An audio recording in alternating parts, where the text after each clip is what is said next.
Сайн байцгаана уу? YouTube-ийн маань ажил урагш муутай байсан сэтгэл тавьж комент бичсэн та нартаа маш их баярлсан шүү. Урам зоригийн сайхан үгээр үргэлж баярлуулж байдагт та нартаа дахин баярлалаа. Та хэрвээ шинээр сонсож байгаа бол эсвэл сонсдог хэрнээ лайк, subscribe дарж амжаагүй байгаа бол яг одоо лайк, subscribe дараарай.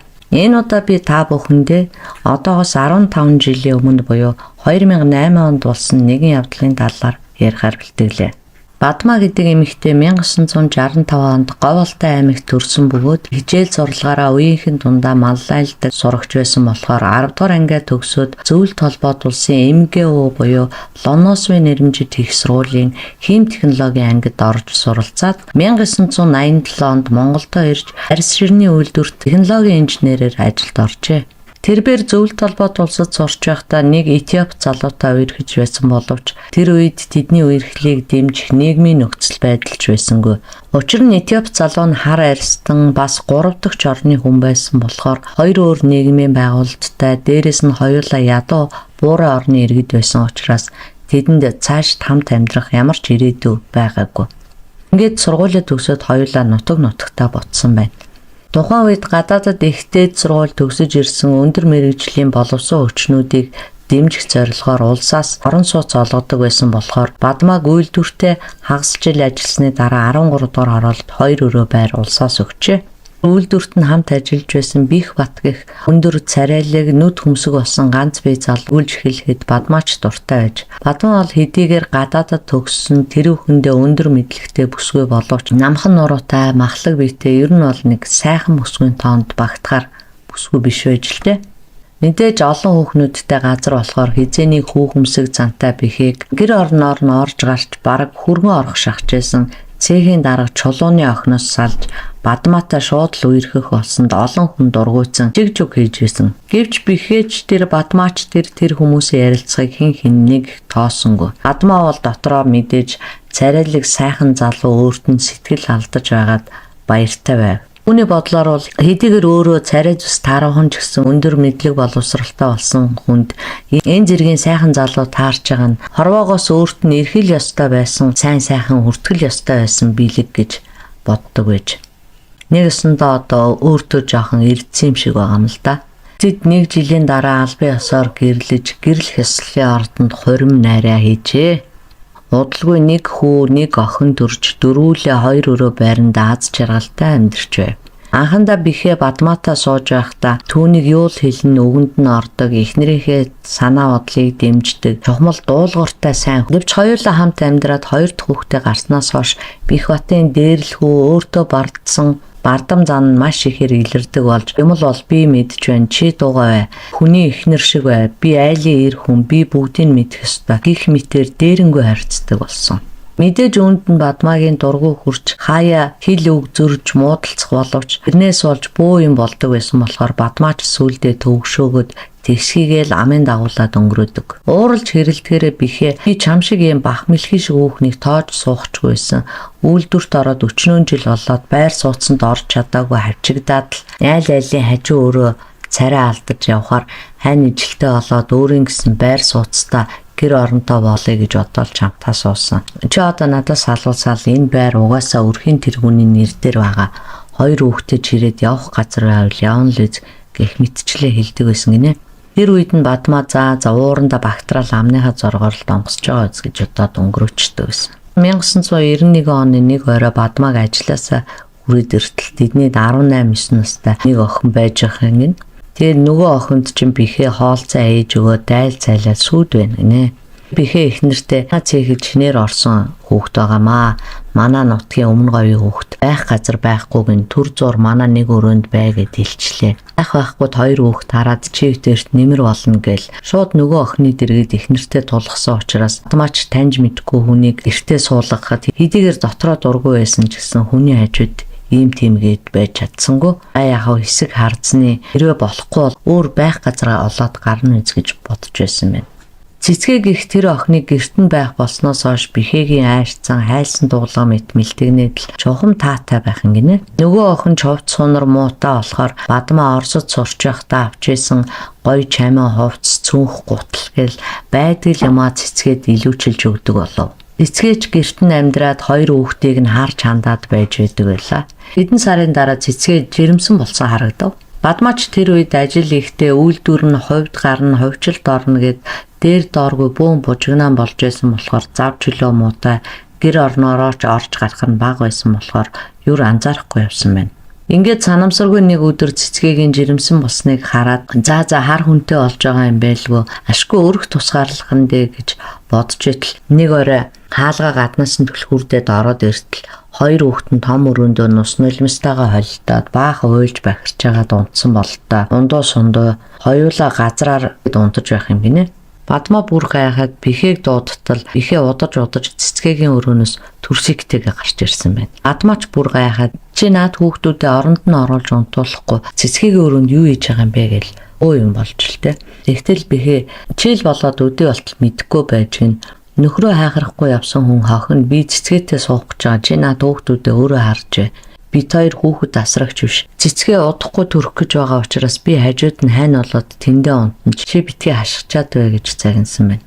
Хөөхий хөдөө гадаанаас ирээд орох орон оож хаяггүй хүний нялх хүүхэд гэж өрөвдөөд гэртээ суулгаж хөмсөн хувцаа хүртэл тайлж өгсөн хүүхэн нөхрийг нь өөрийн болгохоор барахгүй орон гэрт нь эзэн сууж байгаа үнэхээр гайхан цочирдчихэ. Бөөн хил ам хэрүүл урал болж салж сарних юм болж ихээ цэцгээ хоёрыг гэрээсээ хөөсөн чинь бихээ харин буцаагаад Бадмааг гэрээсээ хөөсөн байна. Анханасаа тэд гэрэлсний дараа Бихбатыг өрхийн тэргүүн гэж нэмэхэд өөрийнхөө болон хүүхдүүдийнхээ нэрийг оруулаагүй байснаа Бадмаа санджээ. Үнэндээ ч хуулиар явах юм бол байр нь яалтчгүй Бихбатын нэр дээр байдаг. Анх төгсөж ирэхэд үйлдвэрээс өөрийнх нь нэр дээр өгч байсныг баталж хөөцөлдөх гэхээр үйлдвэр нь хувьд гарах болоод ихэнх цех тасгууд удирдлагууд нь тарж бутраад юун Бадмаагийн заргыг шүүх мантай. Шүүх цагдаагээд тухайн үеийн нийгмийн задрал эмх замбраагүй байдлаас болж хөөрхий бүсгүй хаашаа ч хандаж яаж чадсангүй. Бихбат ч бүр улаан цаймдаа гарч чи одоо 2 хүүхдээ аваад өөрөө зайлахгүй бол би ичихгүй шүү. Чамайг нэг л ороод ирэхэд чинь би түлхүүр цоожоо солино. Чи өөрөө санаагаараа хурдхан яв гэж хөөж туусан байна. Ингээд хөөрхий Бадмаа бүсгүй сургууль төгсөж ирээд өөрийнхөө нэр дээр авсан орон сууцаа ханилсан нөхөртөө алдаад аав ээж ах トゥ нь аав байсан говьолтод байсан болохоор хаашаа ч явах газаргүй болж Оросд сурч байхад доод курст нь байсан нэг хүүхэнд үннээ хэлбэл тэргээр өөрийнхөө цуслангийнхаа байшинд 2 хүүхэдтэй суулгахаар болж хэдийгээр Бихбатыг тэр хүүхнээ аваад байрнаас нь явчих байх гэж найдсан талаар болж Бадмаа гарахгүй бол хил үг хэрүүл урал дуусахгүй янзтай байсан учраас 2 хүүхдээ аваад эднийхээс явжээ. Ингээд удсан ч үйлдвэр нь хувьд гарч хуучны том нүсэр үйлдвэрлэл байхгүй болсон учраас технологийн талаар ярих чимгүй учраас Бадмаа ажилгүй болов. 2 хүүхдээ тэжээх гээд зах зээлийн эд хатуу ширүүн үед яхаач мэдэхгүй зүдэрч явтал ашгүй шинжлэх ухааны академийн хим технологийн хүрээлэнд мэрэгжилтний оронтой гарахаар нь тэнд ажилд ороод байр сууц байхгүй 2 хүүхэдтэйгээ ингээ ядруу цотроо байгаа гэж үннээ хэлэхэд тэр үед Монголд ажиллаж байгаад бутсан гадаад мэрэгжилтнүүдийн байранд 3 өрөө байр гаргаж өгсөн байна. Академиас 3 өрөө байртай болсон Бадмаа 2-3 жил 2 хүүхдээ жирч айл-айлын байр хэсэж зүдэрч явж байгаад ашгүй нэг орох орондоо болж нэг насны зөрөөтэй хүү охин хоёр нь ч сургуульд ороод талин багтаа ч гэсэн 3 өрөөтэйгийн хэрэгжүүлээ. Ажуу өрөөгөө гайгүй хүн амтнд хөлслүүлж тэгээд амьдарч байв.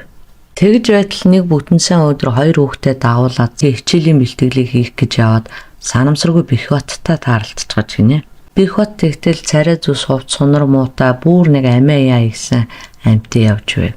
2 хүүхдээ хараад сүйдмэд болол эви өрмөн хүүмэн гэл юм болж л тэ. Тэгээ сонссон чинь хүүхдэн төрөөд удаагүй эндсэн тул гадаад явхаар болж нөгөө 2 өрөө байраад зараад орхитол нөгөө хүүхнийх нь виз нь гараад бихээгийн виз гараагүй учраас чсан хойно бихээг татна гэж яваад 3-4 жил болсон ч хэл сураггүй болчихсон юм байна.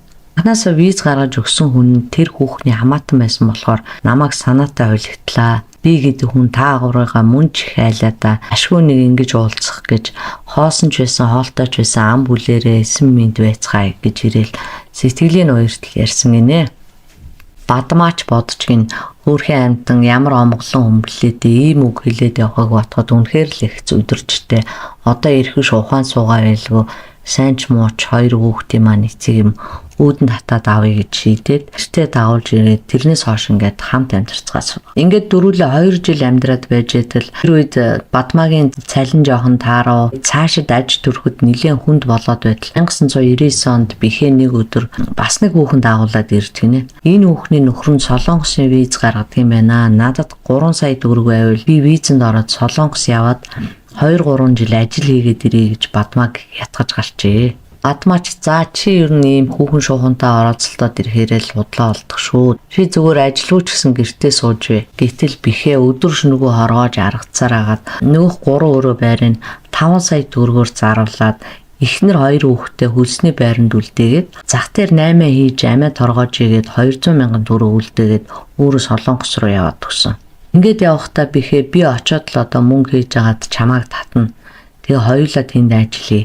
Тэр болтол чи түр зах дээр юм зараад амьдралаа болгож ийсэн. Бихээ яваад жил болсон мөртлөө нэг ч удаа уцаар ярихгүй, холбоо барихгүй. Учираас ах トゥ төрөл садангаас нь очиж сураг сонстол Солонгос яваад 8 сар болсны дараа мөнгө явуулж нөгөө Бадмаа дээр давуулж ирээдсэн Нармантах гэдэг хүүхний Солонгосоос атсан гэж сонсоод Бадмаа сток голдоо ортол гомдлоо гэд яхав тэгээ гүүгээд очих биш. Наран тул захын бүс барааны лангуун дээр 8 хийж агаад арай хийж 4-5 жил ажиллаж иж дайр ихэд хашаа байшаа авч өөрийн гэсэн гэр оронтой болоод овоо цэгцрээд байж илаа. Тэр үед хүүхдүүд нь ч нэлээд том болцсон. Бихэгийн аав Өмнөгов аймгаас шилдээд ирчихсэн. Бихэгийн төрсөн дүүгэнд хамт амьдардаг байлаа. Бадмаач Бихватын настай эцгийг нь бодоод 2 хүүхдийг нь цагаан сараар өвөөдөр нь аваачиж золгуулдаг хаяа нэг гэрлүүн очуулдаг байж л те.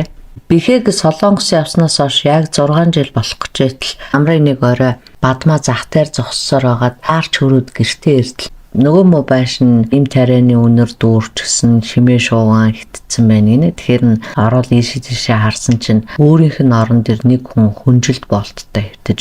Гайхад лавлаад харсан чинь нөгөө Бихват Солонгост ажиллаж байгаа үйлдвэрийн ослолд ороод өрөөсөн гараа тайруулаад ирчихсэн хөвтөж гинэ. Хүүн тэр үед өөтөгөө уулзгаар Бихэгийн дүүгэнд яваад очтол аав нь хөл гараа тайруулаад Солонгосоос ирчихсэн байхаар нь Стүрэ ангийн хүүн аавыгаа дур мэдээд гэртээ аваад ирсэн байж. Бихватай ирсэнд Бадмаа маш ихээр зэвүүцэж дург нь хурч байсан ч хүүн аавыгаа өмөрөөд ядарсан зүдэрсэн цагт төрсөн эцгээ бидл өрөхгүй бол хэн өрөх юм бэ гэд ээжтэйгээ хэрэлдэж муудалцаад бөө юм болоод байж. Ингээд яхаа хөөхөө Бадмаа өсгүй хүүхдүүдтэй авчигтаад эцгийг нь хажуудаа авч амьдрах болов. 2 хүүхэд болон өөртөөгөө нийлээд 3 хүний эд хөмсгөд 8 ээж олсон мөнгө нарийнхэн хүрэлцдэг байсан бол урилгагүй ирсэн 4 дахь хүний эмчилгээ сувилгаа эм тарианд мөнгө зарцуулах нь их болцоод амьдрал нь нэлээд асуудалтай байж байтал Солонгост байхдаа Бихват согтуугаар үйлдвэрийн осолд орсон учраас эмнэлгийн зардлыг нь хуваараа төлдөг байсан юм байна л да. Тэгтэл тэр эмнэлгийн зардлыг нь гаргаж амийн аварсан хүн өөрийнхөө гаргасан мөнгийг аавна гэд Бихватын ах トゥ нараас мөнгөө нэхэж. Тэгтэл яг тэр үед нь 80 хүрсэн аавынх нь бие муу байсан учраас тэрүүгээрээ талимдуулаад нөгөөдөл нь бушуухан Бадмаагийн гэрээг заагаад өгчөжилдээ ах トゥ нар нь. Ингээд бөө хэрэг мандаж тахир дутуу Бихватыг гаргаж хаях билүү, үр хүүхдээ хайж зүхтах билүү, хэрүүл болж Бихватч нүгэл хилэнцээ гимшин уйлж би ер нь өхөөдөө би л та нарт гай авчлаа гэд орилж хашгирч уйлж. Тэгтэл бас гайтай юм шиг анх байрнаас нүүх үед тэр хоёр нөгөө шүүхэр орж гэрэлтээ салгуулаагүйсэн болохоор одоо яалтчгүй албан ёсны эр нөхөр бас 2 хүүхдийнх нь эцэг мөн байдаг. Дээрээс нь Бадмаагийн хүүн ихийгээ ятгаад та энэ хашаа байшингаа зараад аавын эмчилгээний өрийг төлчихөө. Бид нар ямар сураагүй шайлын байр хүсэлж байгаад би сургуулаа төгсөөд Солонгос гарч ажил хийж байгаад таны өрийг төлж хашаа байшин танд буцаагаад аваад өгье гэж гуйж шалсаар байгаад хашаа байшингийн заруулахаар болж. Тэгээ цагаа тулахаар бас ойлгохтой өндч хүргэж чадсангүй. Эрийгээ зарж үүлийн үүртэй нөхрийнхөө өрийн төлж дуусгаад шүүчээтэй хэдэн сарын үлдсний хашаа байшингийн мөнгө илүүчилж үлдээгээд үлдсний нөгөө эмчилгээнийхээ өрөнд өгөөд хоосоо хоцроод байж вэ.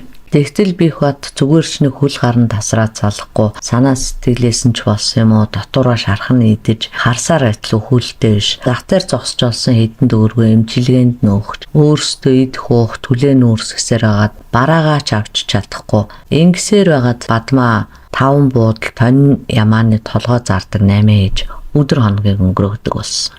Тэр үед өвчнөөсөө болоод игли болоо шахам ухаан санаанд самуурчихсан Бихбат орой олгон л гэрийнхнийгээ ирэхэд нь хэн таарсанд нь 9 шүдэ муу үг хэлээл харааж зүхээд тэр нь хамт байхад аюу хэцүү болсон гинэ. Нэг орой хон болсон охиноо сургуулиас ирэхэд нь оройтлоо гэл хаагуур завхаарч явж байгаа дэрүү ихийгээ дуурайсан завхаа зайтан гэд муу мухаагаар утаад зоож байхад хүүн ирээд эцгийнхээ үнэн төрхийг харж гутсан ч юм уу хүн юм гэсэндээ бас төрсөн ганц дүүгээ өмөрсөн ч юм уу аавтайгаа дүрдаар хийгээд аавтай хэлсэн байна л да та хоёр нь одоо бидний гидээ хүртэл ингэж зоох гэсэн юм. Миний ээжийг одоо сайн сайхан өнгөтэй өөдтэй явахаар та газрын гаваас ч байсан гараад ирдэг. Тэгчээд мөрөөрөө авсруулаад хэвтгэхийн оронд дандаа элдвээ муу үгээр утаж одоо бүр байтал ганц эмэгтэй дүүгийн мань хүртэл янз бүрийн үгээр хэлэх эрх танд байхгүй шүү. Мөрөөрөө байж чадахгүй бол би дүүгийн ч авчиад хайчна гэж хэлэхэд Бихбат дугаа олж. Тэгтэл маргааш өглөө анх нь гадагшаа гарсан агуур унтжсэн охиныхоо нүүрлүү нь цайны аяг авч чулуутаад шаазангийн ирмэгт охины дух сэтэрч маш цусгаар унтаж байхдаа цохиулсан охин юу болсныг ч ухаараагүй байжгаад цохиулж цус нүж асгарахт найж өвдсөндөө уйлж ихтэл эцэг нь чам шиг жингэрээс олж би голомт залгах хүүтэйгээ муудалцсан. Чамааг ихтэй ч хамт нөгөө ертөнц рүү илээж иж би өөхнө. Та хоёрыг алсан байхад өвчтөй надад өгөх ялла байхгүй гэж хэлээд л ойр тойрондоо байсан юмнуудыг авч шийдэж гарсан гинэ. Тэгтэл бас гайтай юм шиг нөгөө хүү инхэн гаднаас орж ирээд дүүгийнх нь нүур ам нь нийл цус олчихсан. Аав нь ойролж хашгирч юм нүүлгэж шидэж байгааг хараад уур нь хүрээд дөрвөлжтэй түлээнээс авч эцэг рүүгээ очиод толгой дөрөвгөө нүдчихсэн. Уран дашууд ус хийгээд шүүгнээс хутга авч эцгийгээ утгалсан боловч Бихбат зүгээрч байхгүй амаа чамхахгүй элдв бусын хараал өрөөл урсгаад байсан учраас инхээ бүрч игдүүцээд гүйж гараад гадаа үүдэнд исэн түлээний сүхийг авч орж ирээд эцгийгээ өгтөж алсан байна. Маш их олон удаа дэвчиж байснаас ч тэр юм уу өгсөн гэдэгт нь итгэхгүй ч байсан юм уу удаа дараа алгорон цогж алсан гинэ. Ингээд Бихбатын инх баяр гэдэг 18 настай хүү төрсөн эцэг Бихбатыгаа онц хэрцгийгээр 8 насны нөхрөөс ингээд 18 жилийн ял авсан байна. Тэр үед амьдралын боломж таараа байсан Бадмаа хүүдээ сайн өмгөөлөгч авч чадахгүй байсан болохоор шүүхээс томилсон өмгөөлөгчийг авснаасаа болсон ч юм уу ямарч байсан анхан шатны шүүхээс дээд шүүх хүртэл удаа дараалал нийт 2 жил 8 сар давж заалтсан боловч 18 жилээс өртөө 3 жилийг нь асуулаад 15 жилийн ял авсан байна. Ингээд одоо өөрийгөө царайлаг сайхны дээдгээ бодчихсон. Дээрээс нь хүүхэнд нүдээ ухаж өгөөсч боцохгүй. Сэрнээ ханилсан ханаа хайрлаад явах ухаан муутай нэгнэр үхтэй ч одоо мөрөөрөө өгөхгүй үр хүүхдээ яланд чирээд өгсөн ийм нэг гонигт түүх байлаа. Энд бол Бадмаагийн ярьсан нэгэн яриаг дурдхад манай инхээ уг нь надаас илүү аавыгаа бурхан шиг үздэг байсан. Аавыгаа Солонгос руу хүүхэн дагуулад явсан үед хүртэл надад миний аав яаж ийм бэлгийн нүдэн сохорхороо тань шиг хүнтэй суудаг байна гэж хэлээд намайг уйлуулж байлаа. Гэтэл тэгж их өмгөөлж хамгаалж өвчтэй байхад нь хүртэл аавыгаа хайрлаж над дээр чирч ирэхдээ миний сэтгэлийг нэг ч удаа бодоогүй. Намайг яаж мөнгө олж зовж байгааг бодоогүй.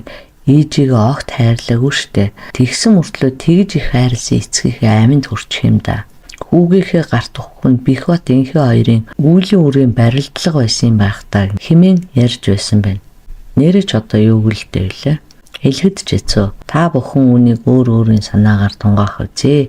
За тэгэд энэ удаагийн хэрэг маань нэг ийм хэрэг байлаа. Лайк, subscribe дарахаа бүү мартаарай. Таалан сонссон та бүхэндээ баярлалаа. Баяр та.